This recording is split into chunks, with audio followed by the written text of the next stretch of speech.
अघिल्लो भिडियोमा हामीले यो वाला क्वेसन गरेको थियौं जसको मैले योभन्दा अघिको भिडियोमा राखेको थिएँ।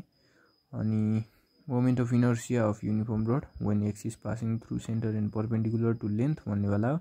यो चाहिँ सेन्टरबाट पास भइरहेको छ, यो फिगरमा देख्न सक्नुहुन्छ तपाईले। अनि यो चाहिँ नेगेटिभ किन लिएको भनेर यो पनि मैले बुझाइदिसकेको थिएँ, किनभने हाम्रो यस्तो हुन्छ ग्राफमा सधैँ यता हामीले पोजिटिभ भरिन्छ, यता नेगेटिभ र यता पोजिटिभ अनि नेगेटिभ नेगेटिभ अनि पोजिटिभ नेगेटिभ भरिन्छ। अनि यो चाहिँ हाम्रो वाइ एक्सिस हो। वाइ भनेको यहाँ पनि यस्तो वाइ एक्सिस बनाया हुन्छ, अनि यता चाहिँ एक्स एक्सिस बनाया हुन्छ, अनि यता चाहिँ दुईटै पोजिटिभ छ। अनि यो l/2 पोजिटिभ l/2 भयो। अनि यता चाहिँ अगाडिको यो नेगेटिभ छ, यताको नि यो पनि नेगेटिभको छ। दुईटै नेगेटिभको भएको कारणले चाहिँ हामीले यसलाई -l/2 लेखेको। अनि यसमा चाहिँ कुनै डाउट छैन जस्तो लाग्छ। अनि यसमा एउटा भन्नुपर्ने कुरा चाहिँ हामीले यसमा इन्टिग्रेट गर्दाखेरि -l/2 देखि l/2 सम्म गर्थ्यौं। र आज हामीले गर्नेछौँ यो क्वेसन, जुन question about an axis passing through one end and perpendicular to length. यो लेन्थसँग परपेन्डिकुलर छ अनि केबाट पास भइरहेछ भन्दाखेरि एउटा एन्डबाट पास भइरहेछ नि, वाइ एक्सिसको ठ्याक्क एन्डमा छ नि यो, त्यही भएर यसको नाम एन्ड हो। अनि यसको नाम चाहिँ passing through centre of the axis, centre of the axis, यसको चाहिँ यो भइहाल्यो। यसको चाहिँ हामीले बुझ्छौँ। अब सेम उयो हामीले सानो मास डिएम रडमा बनाउँछौँ। हामीले यो रडमा डिएम भन्ने मास लेड गरेको यत्नसिम सानो अनि यसको मास चाहिँ डिएम हुन्छ, अनि यसको लेन्थ चाहिँ डिएक्स हुन्छ। अनि कति डिस्टेन्समा भनेर भन्दाखेरि एक्स डिस्टेन्समा हामीले डिएक्स र डिएम बनाउँछौँ। अनि यो उसको लेन्थ चाहिँ यल हुन्छ, यता -l/2 र l/2 भयो थियो, किनभने हामीले यसलाई डिभाइड गरेको थियौँ, एक साइडमा ठ्याक्क डिभाइड गरेर राखेको थियौँ। अनि यसमा चाहिँ ल अब सुरु गरौँ। यतिकै नर्मल्ली अहिले मैले ल्याङ्ग्वेजसँग देखाइदिन्छु तपाईँले। मास पर युनिट लेन्थ भनेको के हुन्छ, m/l हुन्छ। अनि मास अफ स्मल एलिमेन्ट भनेर, मास अफ स्मल एलिमेन्ट यहाँ के हो, डिएम हो। Dm is equal to mass per unit length यो m/l इन्टु डिएक्स। भनेपछि स्मल मोमेन्ट अफ इनर्सिया के हुन्छ, डिआई। आई भनेको के हुन्छ, mr² हुन्छ हैन, I is equal to mr² हुन्छ। अब डिआई इज इक्वल टु सानो, अब यो त ठुलो हो, अनि यसमा के हुन्छ dmr² हुन्छ, dmr² भयो नि। अनि त्यस्तै यहाँ हेर्नु, अब dm इन्टु आर भनेको परपेन्डिकुलर डिस्टेन्स। मैले अघिल्लोचोटि पनि भनेको थिएँ, परपेन्डिकुलर डिस्टेन्स भनेको सधैँ हाम्रो यो एक्स हुन्छ है, आरको ठाउँमा x²। अब यसलाई इन्टिग्रेट गरिदिने कहाँदेखि, यलदेखि होइन 0 देखि यलसम्म। यसमा हामीले के गरेको थियौँ, -l/2 देखि l/2 सम्म गरेको थियौँ। र हाम्रो यसमा लेन्थ चाहिँ कति छ, यल छ। अनि यता कति पनि छैन, यता छैन नि केही पनि। अब यता 0 छ, 0 देखि यलसम्म गर्छौँ।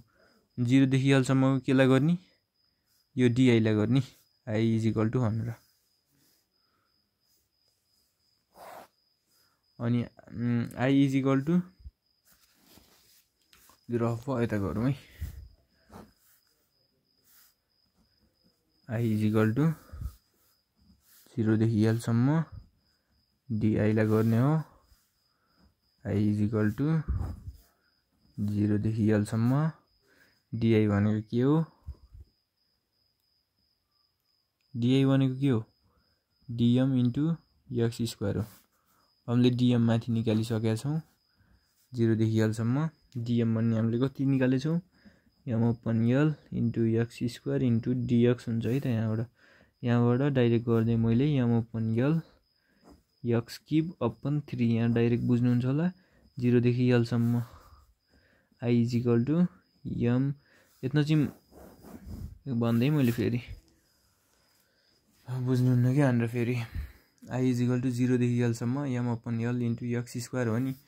अब यहाँ यस्तो हुन्छ यम अपन यल भनेको कन्स्ट्यान्ट निक्लिन्छ बाहिर। I is equal to M upon L constant निक्लिन्छ 0 देखि L x square into dx.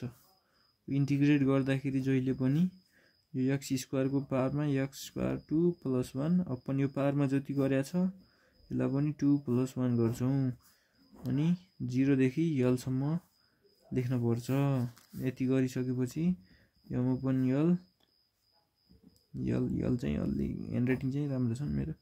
X cube upon 3 गर्ने 3 यता जान्छ यम अपन 3l 0 देखि एलसम्म यो बुझ्छ।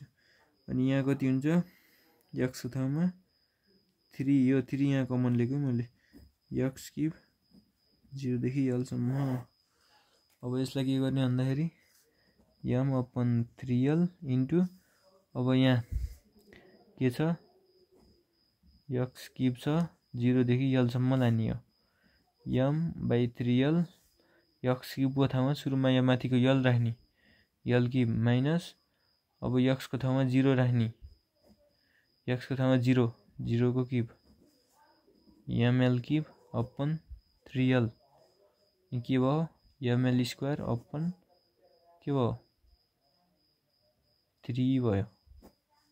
यही हो हामीलाई चाहिएको। अब यसको ल्याङ्ग्वेजसँग हेर्न सक्नुहुन्छ यहाँ यो चाहिँ फुल भिडियो हो फुल सल्युसन है भिडियो भन्दा यो भयो फिगर राम्रोसँग हेर्नु। अनि यो चाहिँ ल्याङ्ग्वेज स्क्रिनसट गर्दा हुन्छ हेर्नुहोस् हामीले के गर्यौँ यहाँ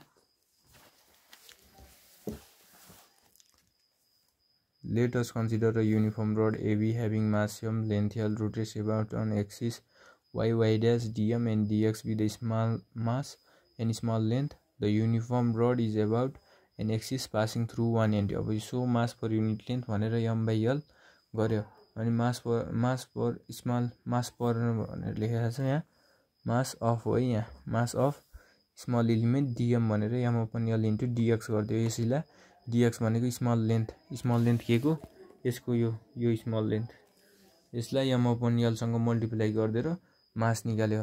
अनि moment of inertia of small element भनेर di = dm into x square भन्यो di = m upon l into x square into dx। यतिसम्म क्लियर छ।